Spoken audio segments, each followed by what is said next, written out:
एक जंगल में टुनटुनी चिड़िया अपनी माँ मुनमुन चिड़िया के साथ रहा करती थी। टुनटुनी के पिता इस दुनिया में नहीं थे। टुनटुनी अभी बहुत छोटी थी, इसलिए लोग मुनमुन को सलाह देते थे कि वो दूसरी शादी कर ले ताकि टुनटुनी को पिता का प्यार भी मिल सके। देखो मुनमुन बहन, अभी तुम्हारी उम्र ही क्या है, अभी तो तुम्हारे आगे पूरी जिंदगी पड़ी है और तुम्हारी एक छोटी सी बेटी भी तो है। उसके लालन पालन के लिए भी बाप का होना बहुत जरूरी है।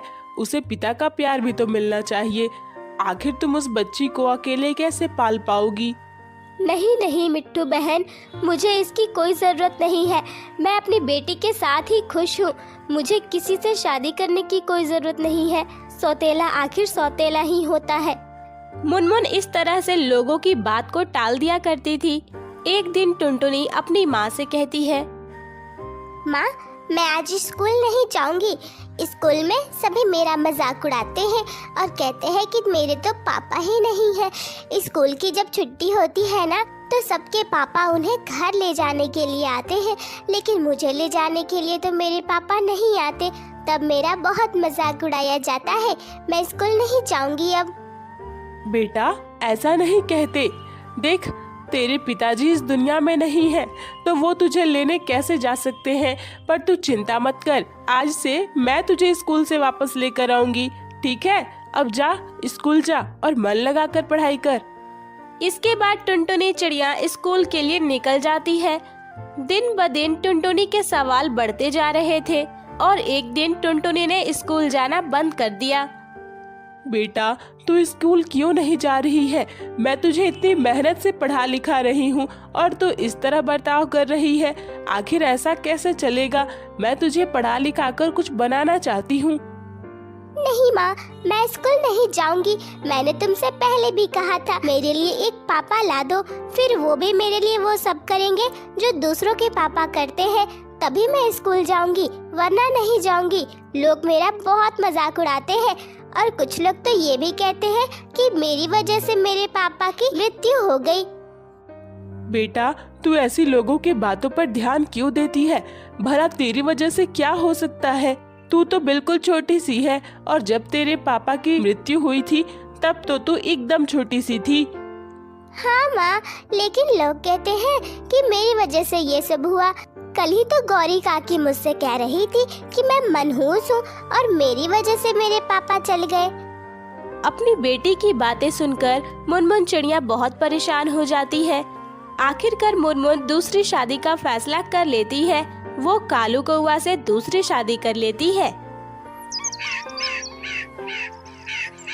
पापा, मुझे स्कूल छोड़ दो ना, और स्कूल की जब छुट्टी हो जाएगी ना, तो आप मुझे लेने के लिए आ जाना। मैं भी सबको दिखाऊंगी कि मेरे भी पापा हैं। क्यों? मैं तेरा नौकर हूँ क्या? मैं ऐसा कुछ भी नहीं करने वाला। और हाँ, हर वक्त ये पापा पापा मत किया कर, मुझे अच्छा नहीं लगता। मैं सिर्फ तेरी माँ का पति हूँ, तेरा बाप नहीं हूँ। मुनमुन चिड़िया ये सब कुछ सुन रही थी। ये देखकर वो बहुत दुखी हो जाती है। मुनमुन को जिस बात का डर था, आखिर वही हुआ। हे भगवान, आखिर मुझे जिस बात का डर था वही हो गया। सौतेला आखिर सौतेला ही होता है। ये मेरी बेटी के साथ कितना बुरा बर्ताव कर रहा है। इससे तो मेरी बेटी इतनी छोटी सी उम्र में खुद को अनाथ समझने लगेगी। नहीं नहीं, मैं ऐसा नहीं होने दूंगी। टुनटुनी चिड़िया को स्कूल भेज दिया जाता है। तब मुनमुन चिड़िया अपने पति कालू से कहती है, कालू जी, आप ऐसा बर्ताव क्यों कर रहे हैं टुनटुनी के साथ? आखिर आप उसके पिताजी ही तो हैं। सौतेले ही सही, पर है तो पिता ही ना। शादी से पहले मैंने आपको सारी बातें समझा दी थी। मैंने तो इसी शर्त पे शादी किया कि आप मेरी बेटी को पिता का प्यार देंगे, लेकिन आप उसके साथ ऐसा क्यों कर रहे हैं? देखो मुनमुन, मुझे तुम अच्छी लगी इसीलिए शादी किया था मैंने, और मैं बाप का फर्ज तो निभाऊंगा ही ना। मैं उसके फीस भर दूंगा। इसका मतलब ये थोड़ी है कि मैं उसे अपने सर पर बिठा कर रखूंगा। जब हमारी खुद की औलाद हो जाएगी तो मैं उसे भले ही अपने सर पर बिठा लूं। आखिर सच तो सच ही है ना, ये किसी और का खून है, मेरा नहीं। मुनमुन चिड़िया के समझाने पर कालू कौवा नाराज हो जाता है और डंडे से उसकी खूब पिटाई करता है। दिन इसी तरह बीत रहे थे। धीरे धीरे कालू कौवा का असली रूप बाहर आने लगता है। वो मुनमुन और टुनटुनी दोनों पर बहुत अत्याचार करता था और उन्हें खाने तक को नहीं देता था। बस बहुत हो गया, अब मैं यहाँ नहीं रहूंगी। ये कालू कौवा तो मुझे और मेरी बेटी को मार ही डालेगा। मैंने बहुत बड़ी गलती कर दी इससे शादी करके। मैंने इसके बारे में क्या सोचा था और ये क्या निकला। आज रात को ही मैं अपनी बेटी को लेकर यहाँ से निकल जाऊंगी। रात को कालू कौवा जब सो जाता है तो मुनमुन चिड़िया मौका देखकर अपनी बेटी को लेकर घर से बाहर निकल जाती है। बाहर तो बहुत जोरों की बारिश हो रही थी। माँ कितनी बारिश हो रही है, मुझे तो बहुत ठंड भी लग रही है। चलो ना घर के अंदर चलते हैं। नहीं नहीं बेटा, हम मर जाएंगे लेकिन उस नर्क में वापस नहीं जाएंगे। कालू कौवा हमें बहुत मारता पीटता है, तुझे तो पता ही है ना। उसने तो तेरा स्कूल जाना भी बंद करवा दिया, खाने पीने को भी तरसा देता है हमें। इससे तो अच्छा हम पहले ही थे। मुनमुन अपनी बेटी को लेकर एक पेड़ के नीचे बैठ जाती है। बेटा तू चिंता मत कर, मैं हूं ना तेरे साथ। मैं घर का कोई ना कोई इंतजाम जरूर कर लूंगी। तू यहीं पर बैठ आराम कर, मैं यहीं हूँ तेरे साथ। मुनमुन चिड़िया बारिश रुकने का इंतजार कर रही थी, लेकिन बारिश तो रुकती ही नहीं है। हे भगवान, आखिर किस बात की दुश्मनी निकाल रहा है तू मुझसे। पहले मेरे पति को छीन लिया, तब भी मैंने तुझसे कोई शिकायत नहीं की। जब दूसरी शादी की तो पति राक्षस निकला, उसने मेरी बेटी को भी मारा, लेकिन मैंने फिर भी कुछ नहीं कहा। अब जब मैं अपनी बेटी को लेकर अपनी अलग दुनिया बसाना चाहती हूँ तो ये सब क्यों हो रहा है। हे भगवान, हमारी मदद कीजिए। मुनमुन और टुनटुनी पेड़ के नीचे बैठे हुए थे। तभी वहाँ पर एक जख्मी उल्लू आ जाता है। बहन तुम मेरी मदद कर दो। देखो, मुझे कुछ गिद्धों ने नोच कर मेरा ये हाल कर दिया है। मुझे बचा लो, वो लोग मुझे मार डालेंगे। हे भगवान, आपको तो बहुत चोट आई है। आप यहाँ बैठिए, मैं कुछ करती हूँ। आप चिंता मत कीजिए, आपको कुछ भी नहीं होगा। मैं अभी कुछ इंतजाम करके आती हूँ।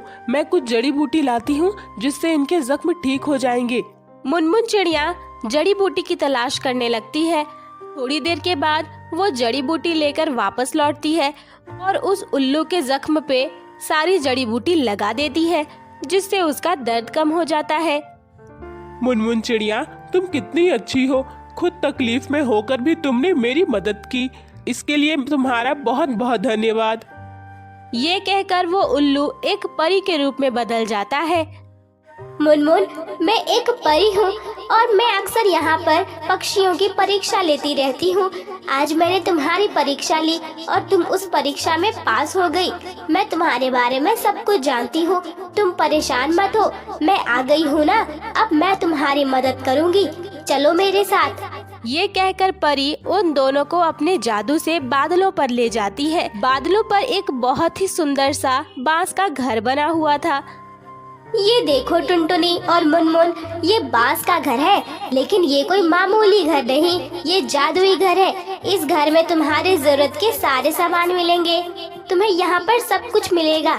आज से तुम लोग यहीं पे रहना और आराम से अपनी जिंदगी बिताना। इन बादलों पर एक अलग ही दुनिया बसती है।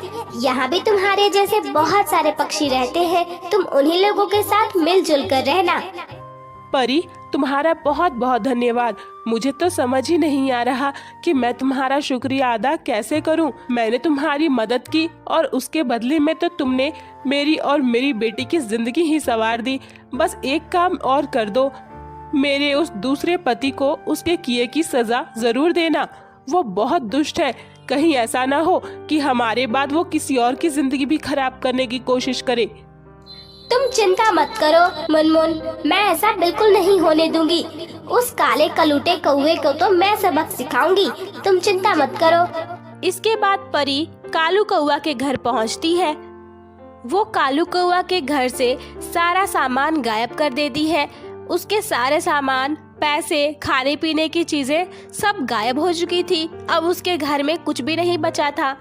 कालू कौवा, ये तुम्हारे किए की सजा मिल रही है तुम्हें। अब तुम इस तरह भूखे पेट मरोगे, तब तुम्हें समझ में आएगा कि भूखा रहने पर कैसा लगता है। तुमने एक मासूम बच्ची पर हाथ उठाया, तुमने उसकी माँ को भी मारा। मैं तुम्हें कभी माफ नहीं करूँगी। अब मैं यहाँ से जा रही हूँ और तुम्हारे घर का दरवाजा बंद कर देती हूँ। इस दरवाजे को मेरे अलावा कोई नहीं खोल सकता। अब तो तुम इसी घर में मरकर सड़ जाओगे। नहीं नहीं परी, ऐसा मत करो, मुझसे बहुत बड़ी गलती हो गई, मुझे माफ कर दो। नहीं नहीं, अगर मैंने तुम्हें माफ कर दिया तो तुम आगे चलकर फिर ऐसा ही करोगे। नहीं परी, मैं ऐसा नहीं करूँगा। अगर मैंने कभी भी ऐसा किया तो तुम मुझे आकर सजा दे देना, लेकिन अभी मुझे छोड़ दो। मेरे साथ ऐसा मत करो। मैंने तुम्हारा क्या बिगाड़ा है? मैं मानता हूँ मुझसे बहुत बड़ी गलती हुई है, लेकिन मैं उसके लिए तुमसे माफ़ी मांगता हूँ। मैं टुनटुनी और मुनमुन को अपने घर में रखूँगा और टुनटुनी को बहुत प्यार भी दूंगा। उसके साथ कोई दुर्व्यवहार नहीं करूँगा। इसकी कोई जरूरत नहीं है। वो लोग जहाँ भी है बहुत खुश है। मैंने उनका इंतजाम कर दिया है और अब तुम्हारा भी इंतजाम कर रही हूँ। कालू कौवा बहुत गिड़गिड़ाता है, जिसके बाद परी कहती है, ठीक है, मैं तुम्हारे घर को ताला नहीं लगाऊंगी, लेकिन हाँ, इस घर से जो भी चीजें गायब हुई है ना, अब वो वापस नहीं आ सकती। अब तुम्हें इसी तरह रहना पड़ेगा और फिर खुद की मेहनत से सब कुछ पाना होगा। यही तुम्हारी सजा है। तुम्हें बहुत मेहनत करना पड़ेगा, तब तुम्हें समझ में आएगा कि भूखा रहना कैसा होता है। ये कहकर परी वहाँ से चली जाती है। इधर टुनटुनी अपनी माँ मुनमुन चिड़िया के साथ बादलों पर बने बांस के घर में खुशी खुशी रह रही थी।